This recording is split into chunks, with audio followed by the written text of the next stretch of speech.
The king loves his queen very much. The king wished that his queen should always be happy. But unfortunately, Rani can never become a mother, and she keeps on suffocating inside because of this. The king calls doctors from all over the kingdom to treat the queen. But no one understands how to treat the queen. Then one day the king calls the circus people to his palace, so that the queen's heart gets amused by their entertainment. But one of the people who came to the circus was pregnant, seeing which the queen became even more sad. She gets angry and starts vandalizing the house. The king loved his queen.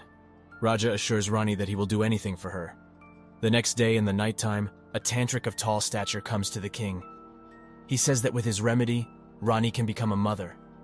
The king tells him that even before you many people came and went, nothing happened to them. Tantric says that it is possible. Just how far can you go for it? Raja says, till the last extent. Tantric says that I know how the universe works, and the whole world is in a balance. If you want to gain a life, then you have to give a life for it, so that everything remains balanced. Tantric says that they will hunt a sea creature. After killing him, his heart will have to be taken out, and that heart will be cooked by a woman who is not yet married. Later that heart will be eaten by the queen, and she will become pregnant. Now the king and queen want a child, so they are ready to go to the last extent for this, so they agree. Raja sets out to hunt the sea creature. Raja also finds a sea creature in the sea, which looks like a giant demon. Actually, that sea creature is sleeping, and the king takes advantage of this. The king hunts it. The king succeeds in killing him, but during the hunt the king also gets injured, so much so that he dies on the spot. But by then the king would have taken out the heart from his body.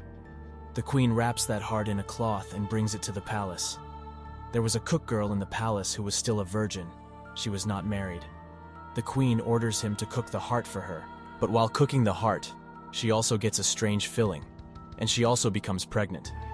When that heart gets cooked, then the queen eats it, and what happens is what the tantric had said: the queen becomes pregnant. The queen and the maidservant give birth to their own child at exactly the same time. These two children are twins. The queen names her son Elias, and the maidservant names her son Jonah. Time passes slowly, and now these children are 16 years old. The queen was overjoyed with her son, as if she had found a new life. Both those children were born on the same day and were very different from normal children. His hair was completely white, just like the sea creature's body. These two were exactly alike in appearance. That means they looked like twins. Both of them had a strong friendship, but the queen did not like their friendship.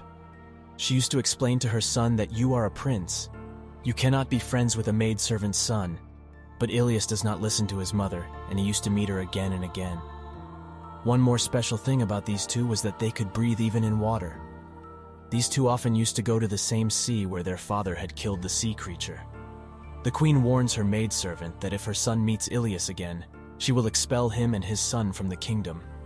But still, they did not stop. They used to meet. One day, they crossed their limits. Jonah goes in front of the queen wearing Ilias's clothes, and the queen cannot recognize him whether he is her son or not. But he definitely has a doubt whether it is not Jonah. Eventually, the queen finds out and expels Jonah from the kingdom. Elias tries his best to stop him, but he does not stop. Jonah cuts the root of a tree there with a knife from which water starts flowing.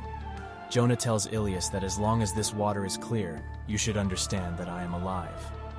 But if blood starts coming from it, then understand that my life is in danger. Saying this, Jonah leaves from there. Several months pass, and Ilias also comes there every day to see that water. But one day when Elias comes to see that water, blood is coming from it. Realizing that Jonah's life is in danger, he sets out to find Jonah without telling his mother. After much searching, he finds Jonah's house.